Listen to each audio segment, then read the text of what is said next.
നമുക്ക് മഞ്ഞക്കൂവയുണ്ട്. ഇതിപ്പോൾ നീലക്കൂവ. ഇതേപോലെ തന്നെ മഞ്ഞക്കൂവയുണ്ട്. മഞ്ഞക്കൂവ മിക്കവാറും എല്ലാവർക്കും പരിചിതമാണ്. കാരണം നമ്മൾ പണ്ട് കസ്തൂരി മഞ്ഞളാണെന്ന് പറഞ്ഞ് ഉപയോഗിച്ചുകൊണ്ടിരുന്നത് ആ മഞ്ഞക്കൂവയാണ്. ഇതിൻ്റെ മഞ്ഞ കളർ, ഇത് മുറിക്കുന്ന ഉടനെ അകത്ത് മഞ്ഞ കളർ കാണുന്നതാണ്.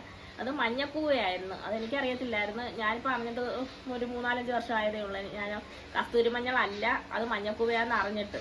പക്ഷെ അത് ഫുഡായിട്ട് ഉപയോഗിക്കാമെന്ന് അറിഞ്ഞത് ഞാൻ ഈ ഇടയ്ക്കാണ്, ഈ മഞ്ഞക്കൂവ. അപ്പോൾ ഇതാണ് നമ്മുടെ ഒറിജിനൽ കസ്തൂരി മഞ്ഞൾ. ഈ ഒറിജിനൽ കസ്തൂരി മഞ്ഞളും നമ്മുടെ ഈ നീലക്കൂവയുടെ ഏകദേശം ഒരുപോലെയൊക്കെ ആയിരിക്കുന്നത് കണ്ടോ. പെട്ടെന്ന് നമുക്ക് ഇതിനകം ഒടിച്ചില്ലെന്നുണ്ടെങ്കിൽ നമുക്കിത് തിരിച്ചറിയാൻ പറ്റത്തില്ല. അപ്പോൾ നമുക്കിത് രണ്ടും ഒന്ന് കട്ട് ചെയ്ത് നോക്കാം. അപ്പോൾ ഇത് നീലക്കൂവയാണ് കണ്ടോ. നീലക്കൂവയ്ക്കകത്തൊരു ചെറിയൊരു നീല കളറുണ്ട്. ഒരുപാട് വലിയ നീലയൊന്നുമില്ല, ചെറിയൊരു ഫ്ലൈറ്റായിട്ട് നല്ല മണവുമുണ്ട്. ഇത് നമ്മുടെ കസ്തൂരി മഞ്ഞളാണ്. അപ്പോൾ ഇത് നമുക്കൊന്ന് കട്ട് ചെയ്ത് നോക്കാതെ. നമ്മുടെ കസ്തൂരി മഞ്ഞളുടെ കളർ കണ്ടോ, നല്ല വെണ്ണയുടെ കളറാണ്. വെണ്ണ പോലെ ഇരിക്കും. ഇതിൻ്റെ മണം ഒരു കർപ്പൂരത്തിൻ്റെ മണവുമാണ്. അപ്പോൾ നമ്മൾ സാധാരണ ഇപ്പം മിക്കവാറും എല്ലാവർക്കും അറിയാമെന്ന് തോന്നുന്നു. പണ്ട് ഒന്നും ആർക്കും അത്ര അറിയത്തില്ലായിരുന്നു ഇതായിരുന്നു ഒറിജിനൽ കസ്തൂരി മഞ്ഞളാണ്. പക്ഷെ ഒറിജിനൽ കസ്തൂരി മഞ്ഞൾ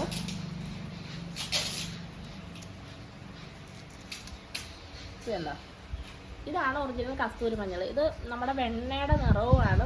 അതേപോലെ തന്നെ നല്ലൊരു മണവും ഉണ്ട്. നല്ല കർപ്പൂരത്തിൻ്റെ മണമുണ്ട് കേട്ടോ. നല്ല കർപ്പൂരത്തിൻ്റെ മണമുണ്ട്. ഇത് നമ്മൾ ആ പാലിനകത്ത് ഒക്കെ നമുക്ക് അരച്ച് നമുക്ക് മുഖത്തിടുകയാണെന്നുണ്ടെങ്കിൽ പെട്ടെന്ന് കറുപ്പൊക്കെ മാറി മുഖസൗന്ദര്യം വർദ്ധിപ്പിക്കാനൊക്കെ വളരെ നല്ലതാണ് ഈ ഒറിജിനൽ കസ്തൂരി മഞ്ഞൾ. അപ്പം ഇത് കണ്ടോ, ഇത് രണ്ടും തമ്മിൽ ഇതിനൊരു ലേശം നീല കളറും ഉണ്ട്, ഇതിനൊരു നല്ല ക്രീം കളറും ഉണ്ട്.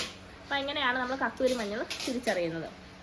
ഇനി ഈ കസ്തൂരി മഞ്ഞളിന് ഈ കൂവയ്ക്ക് ഇച്ചിരി നാര് കുറവാണ്. മറ്റേതിന് നമ്മുടെ വെള്ളപ്പൂവയ്ക്ക് കുറച്ചുകൂടെ നാരുണ്ട്, പക്ഷേ ഇതിന് ഇച്ചിരി നാര് കുറവാണ്. അപ്പോൾ ഇതും പ്രോസസ്സിങ് ഒക്കെ ഒരേപോലെ തന്നെയൊക്കെയാണ്. ഇത് എല്ലാം ചതച്ചിട്ട് നമ്മൾ നീരെടുത്ത് ആ നീര് ഊറ്റിയെടുത്തിട്ട് അതിൻ്റെ അടിയിൽ തെളിയുന്ന പൊടിയാണ് നമ്മൾ കൂവപ്പൊടിയായിട്ട് ഉപയോഗിക്കുന്നത്. പക്ഷേ ഇത് കുറച്ച് സമയം കൂടെ ഇത് നമ്മൾ വെള്ളത്തിനകത്തിട്ട് ഇതിൻ്റെ പൊടി വെളുത്ത് വരുന്നത് വരെ നമ്മൾ വെള്ളം ഊറ്റിക്കളയണം. അതാണ് ഇതിൻ്റെ പ്രത്യേകത. ഇത് കുറച്ചുകൂടെ ജോലി കൂടുതലാണ്, മറ്റേതിനെക്കാട്ടിലും കുറച്ചുകൂടെ ജോലി കൂടുതൽ ഈ ഒരു കൂവയ്ക്കുണ്ട്.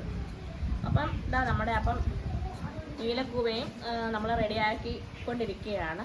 അപ്പം ഇനി കുറച്ച് നീലക്കൂവയുടെ പൊടിയും വെള്ളക്കൂവയുടെ പൊടിയും, കാരണം ഈ കൂവ എടുക്കാൻ കാരണം എന്ന് വെച്ച് കഴിഞ്ഞാൽ നമ്മുടെ കയ്യിൽ വെള്ളക്കൂവ ഉണ്ടായിരുന്നല്ലോ. അപ്പോൾ ഈ വെള്ളക്കൂവയുടെ ഒരു പോസ്റ്റ് ഇട്ട് കഴിഞ്ഞപ്പോൾ 1 മില്യൺ ആളുകളോളം നമ്മുടെ പോസ്റ്റ് കണ്ട്. അപ്പോൾ ഒരുപാട് പേര് വിളിക്കുകയും ചെയ്തു കേട്ടോ. ഒരുപാട് പേര് നമുക്ക് കൂവപ്പൊടിക്ക് വേണ്ടിയിട്ട് ഒരുപാട് പേര് വിളിക്കുന്നവർ കൂടുതൽ ആളുകളും ഡോക്ടർമാർ പറഞ്ഞിട്ടാണ് വിളിക്കുന്നത് എന്നും പറഞ്ഞാൽ വിളിച്ചത്. കാരണം